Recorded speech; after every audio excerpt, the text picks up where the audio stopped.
Obama took office that he has hired an average of 101 new federal employees every day. That's 7 days a week. Mm-hmm.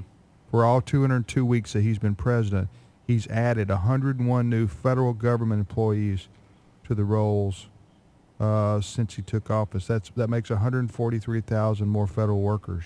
Did you see that? I did. It takes us up to 2.2 million federal workers, which is not quite a record yet. That's what we had under the Clinton administration, but it's certainly going. He's certainly on track to set a record real soon. For well, and this is nothing against people who work for the federal government. Many may listen to our program, and they're fine people. I'm not suggesting that at all. I'm just saying, in a day and age when we're broke, as a federal government, we're borrowing money to hire new people. Right. Well, so it doesn't make any sense to me. And that's the problem as we think about the fiscal cliff situation. Look, if we don't bring to the table some sort of contraction in the size of government and spending, we're just in big trouble. And apparently this administration doesn't want to entertain the thought of, he wants the revenues to continue the spending, not to rein in the spending, thereby trying to reduce the deficit. Let me, Tony, I know you got a question for Dan. I got one other question here relative to the fiscal cliff and to the debt ceiling and all this and everything. Because, Dan, sometimes, quite frankly, it's hard to weed through the politics of the messaging that's going on out there in the public.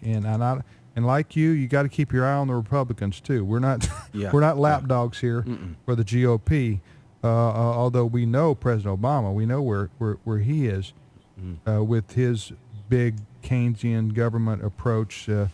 But let me ask you this about that. What I heard last night, I was listening to some report on the news, and they were I considered it an objective report, and they were saying, listen. I know it was Rudy Giuliani. Mm-hmm. He was on Sean Hannity's show last night. And he said basically, listen, if President Obama gets the taxes that he wants increased, it will pay for the government for like 10, 18 days or something like that, the federal government. When the spending is the behemoth out there, that's the real issue, that's the real problem, the spending that the federal government does. And I think he called it a gimmick. All he's wanting to do, that is President Obama, is focus on these tax increases. That's what he continues to focus on when he doesn't offer up any, as you say, spending cuts. Is he? What is going on in the mind of Timothy Geithner and Barack Obama and his team up there when it comes to they know there's got to be spending cuts, but they don't want to make them? Well, no, they don't want to make them. They want to continue to spend for their ideology, as I would say. And, one of the things Mitch McConnell said, this is the lunacy of all these negotiations. Mitch McConnell said this morning that he still hasn't got a list. He's asking for a list from President Obama. On what are you going to cut? And it is just absolutely... Still doesn't have a list? No. As a private sector guy, as a guy that's been in business and has done an awful lot of consulting, even in and around mergers and acquisitions, I can't imagine entering any kind of negotiations when you don't have a baseline in which, give me your list, I'll give you my list, and let's negotiate. This is insanity. We're negotiating talking points through the media, and nobody's got a list. And the Republicans are guilty of that too, to a certain extent. But we've got to have. I just can't believe that these guys don't have this. I'll just say business savvy or whatever you want to call it, to at least say, hey, look, guys, let's get a base. Tell us where you are. And we'll tell you what we disagree with, and you tell us what you disagree with us. Is that pretty accurate, Tony, from what you see? Yeah, I mean it is. There's a couple of concerns here. One, I mean, look, let's put this, let's reduce this down to the family budget. Any family in America that falls on hard times, and all of a sudden you find that your revenue stream coming in is less than what you have going out, you've got to have a list, or it certainly won't take you long to compile one of the things that you can do away with, or at least set aside for a time in order that you can get things more in line. But here's a real concern I have, Dan and Tim, is that the talk about spending, while the Republicans are saying, all right, no revenue increases until we have spending cuts or until there's a list of spending cuts, you can't decouple those. And there's the conversation here is kind of, all right, well, we'll go ahead and give you the revenue enhancements, i.e. taxes, more, squeezing more blood out of the turnip of the American people. And then next year we'll talk about where we're going to cut. You cannot separate the two. There is no historical record to suggest that this administration can be trusted to reduce the size now, Speaker of government Boehner hadn't and agreed spending. to that. Speaker Boehner hadn't agreed to that, has he? They haven't agreed to it, but that is the kind of the undercurrent of the discussions. Yeah. And so I'm saying, keep your eye on the ball here of spending cuts and revenue, again, using their terminology, revenue enhancements, that the two have to be hand in hand. They can't be one and then the other, because it won't come if they do it that way. There's no doubt about it. And Ronald Reagan found that out later. But, the brilliance of Reaganomics, for lack of better, was the agreement. Yes, we do have to. I'm not a totally sold out supply side economics guy. I believe I'm okay with certain revenues. I didn't originally like the Simpson Bowles because it addressed too much on the revenue side, and we have a spending problem. And that's why I supported more of the Paul Ryan kind of approach. But the fact of the matter is, I don't understand why we can't do just take the Bowles-Simpson report and say, all right, can we just start here?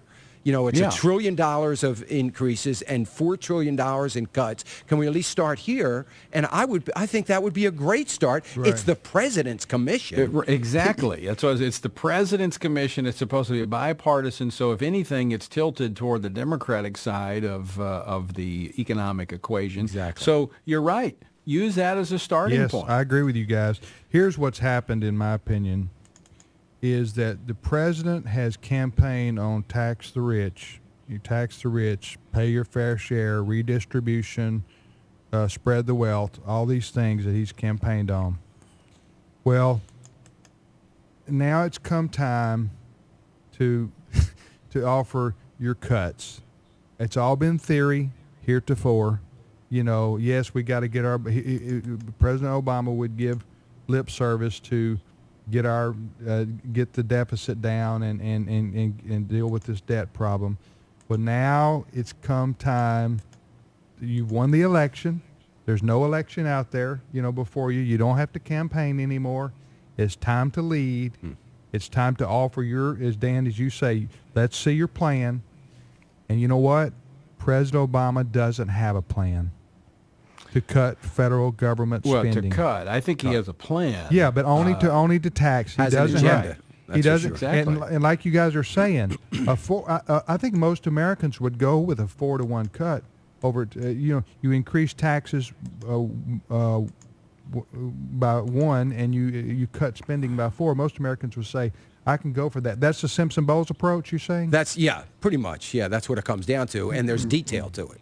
I mean, Let's just take that. Is that what you're saying? Yeah, let's just take that. That's not going to make Republicans or conservatives all happy either. There's some things we don't like, and I'm saying as a conservative, not necessarily as a Republican, don't like in there too. But hey, when you're dealing with the general American public here, Democrats and Republicans, everybody's got to give a little bit.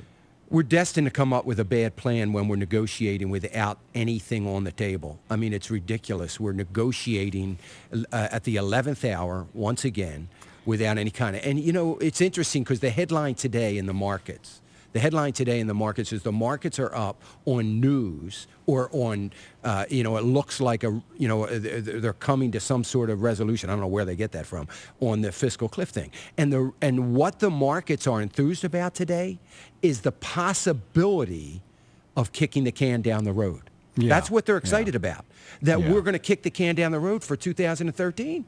I mean, And that's what It's insane. That's the normal. That's the default mode. Exactly. That's what Congress does is kick it down the road. But Dan, I think one thing our listeners need to keep in mind is that what with the stimulus spending in 2009, $1 trillion that was of the government's money that was spent, about 40% of every dollar borrowed to do that. That supposedly one-time infusion to stimulate the economy has become an annual occurrence. Yes. And so we now have a budget, an annual budget that's over $1 trillion more than it was in 2008, and we're continuing to do that. And so we're using that as the kind of the threshold of discussion about cuts. Yeah. Well, I mean, it's a no-brainer. That was supposed to be a one-time infusion to get the economy moving again, but we've now made it normal spending. Exactly. And it didn't work, by the way, just for our listeners. Yeah. I mean, as they, and now President Obama's including more stimulus. He's throwing in more stimulus. I mean, it is just, I think that we're seeing the epitome of the dysfunction in Washington, and we can sit back and say dysfunction is alive and well. Nothing has changed, and I think this is, this is the result of that. You know what? Actually, if you're elected president of the United States, the buck stops at your desk. And if you're a leader. Well, no, the buck doesn't stop at Obama's desk. It's taken from other people, and then it stops at his. Right. It stopped on others' desk, and he doesn't want to be responsible for that buck. But I would argue that I don't think that he's avoiding it. I think he what he's bringing to the table is what he sees as his prescription for radically changing America. He doesn't see the fact that he's refusing to cut the size of government and the spending of government as somehow him being negligent. I see him as using this as an opportunity to leverage his view of a socialistic government. And it's up to the Republicans. Going off the fiscal cliff, you mean? Yeah, I mean, what he is saying is, look, we don't want to go over the fiscal cliff. It'll wreak havoc for the American family. So therefore, we have to raise more revenue, and we have to do it now, and don't talk to me about any kind of spending cuts. And unfortunately, the history of the Republicans, at least since 2010, when it comes to negotiations, is that they cave. Yeah. And he's most likely to get exactly what he wants. And I think you're absolutely right, Tony. I mean, that's the scary part. He actually believes in his plan that it's going to work. And that is his solution. It's not like he is not offering up a solution. That is his solution. You're right. Yeah, guys. I don't think this time that the Republicans are going to cave. I could be wrong. I think you're dreaming. Really? Yeah, I do. Yeah, You think I'm they're not gonna sure cave? what Republicans you're talking to. Yeah, I'm not either. Okay. Well, Mr. Naive Wildman here will be back with Thanks for the encouragement. with Tony Real World Perkins. Tony and I feel better knowing that you're in okay this with- corner. Yes. I'll stay delusional, and we'll be back in 3 minutes with more on the program. Good to be with you, Tony. Thanks. Thanks, Dan.